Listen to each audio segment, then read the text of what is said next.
Karena Jokowi itu selalu cari panggung, ya. Jadi dia selalu mengeluarkan kata-kata yang biar heboh. Jadi isu kan. Jadi kalau sebenarnya kalau pemerintah atau hukum itu mau fair, orang ini harus tangkap ini. Karena membuat kegaduhan, selalu bikin kegaduhan, selalu bikin isu. Kita paham, kalau tidak ngomong ijazah dan tidak ngomong Jokowi, ada kecenderungan memang tidak menarik ke pemirsa. Nggak ada yang nonton, nggak ada yang komen, seterusnya dan seterusnya. Apa soal ending dari ijazah ini semua? Ya. Apakah pembuktian yang akan dilakukan di pengadilan itu akan memberikan rasa puas publik ataupun tidak? Tapi bagi saya satu hal ya, bahwa ini semacam eksepsional di mana Pak Jokowi itu memang dituntut untuk membuktikan kepada publik soal apakah ijazahnya itu seperti yang dituduhkan ataupun tidak. Tapi Jokowi tentu punya alibi dong, dia membela bahwa persoalan ijazah itu tidak harus diumbar kepada publik. Satu-satunya instrumen untuk membuktikan itu semua adalah soal pengadilan. Bahkan kalau kita mendengarkan wawancara Pak Jokowi dengan salah satu TV swasta yang lain misalnya, bagi saya itu semacam pesan yang cukup tebal bahwa Pak Jokowi itu sebenarnya tidak terlampau peduli dan bahkan tidak terlampau mengikuti bagaimana persoalan ijazah yang persepsinya sudah cukup bias kemana-mana secara politik. Sepertinya Jokowi ingin kasih pesan bahwa ingin bicara tentang ijazah Pak Jokowi, ya kuncinya hanya di pengadilan dan hukum. Sementara persepsi-persepsi politik terkait dengan isu ijazah, saya kira itu tidak akan memberikan efek apapun. Makanya Pak Jokowi hanya akan ingin ditujukan di pengadilan. Yang saya tangkap di situ sebenarnya, Bang Don ya. Nah, yang kedua bagi saya tentu saya berharap juga semoga persoalan ijazah ini cepat berakhir lah ya, karena saya kira agenda-agenda strategis sebangsa kita bukan hanya soal ijazah, karena agenda-agenda strategis ini kalau tidak dikawal oleh kelompok-kelompok civil society, gerakan aktivis termasuk juga massa akar rumput, ya saya khawatir begitu banyak kebijakan-kebijakan politik pemerintah yang sebenarnya cukup penting dan krusial itu lewat begitu saja tanpa ada feedback dan kontrol yang cukup memadai. Jangan-jangan lebih daripada itu, Bang Don. Kalau nggak ada marketnya, nggak ada penontonnya, tayangannya selesai.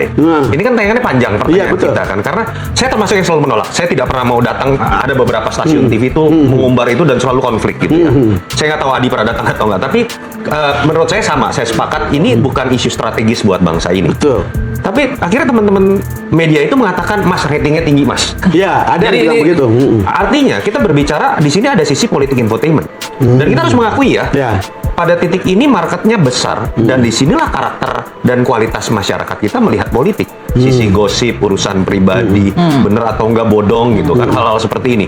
Yang muncul pun kita tahu loh, kebanyakan orang-orang yang ngerti entertaining gitu ya. Saya sebut aja lah Roy Suryo gitu, misalnya Rasman Nasution seperti ikut-ikutan. Ini orang-orang kan yang entertaining.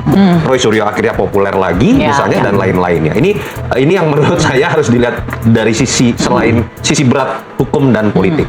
Kalau mau ditarik pada isu yang lebih beratnya, pertama saya pribadi, saya percaya Pak Jokowi lulus. Saya percaya Pak Jokowi lulus. Saya percaya Gibran juga lulus. Adi Praetno saya ngomong gini masih ketawa nih. Gue pikir lo nggak percaya atau kira-kira gitu ya. Tapi poin penting sebenarnya karena saking bencinya sama Jokowi, pokoknya nggak ketemu bukti palsu, pas sekarang Gibran gitu. Nanti jangan-jangan Kaesang dan lain-lain, itu menurut saya tidak sehat. Oke, jadi Anda yakin tidak ada agenda menuju 2029 dari peristiwa ijazah ini? Mungkin saja, tapi bisa juga malah jadi bumerang. Ketika kita bicara mengenai Pak Jokowi terus-menerus dibahas dalam ijazah palsu, malah akhirnya tetap ada di atas panggung.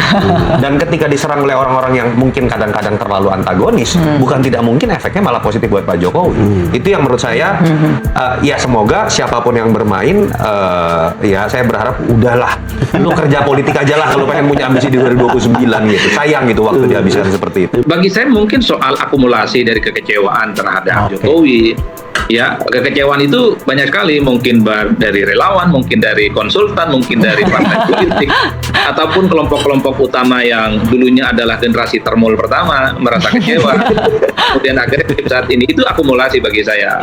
Kalau apakah ini persoalan politik ataupun hukum, saya justru melihat ini persoalan politik ya, persoalan politik dalam arti ingin menghantam Jokowi setelah jadi presiden.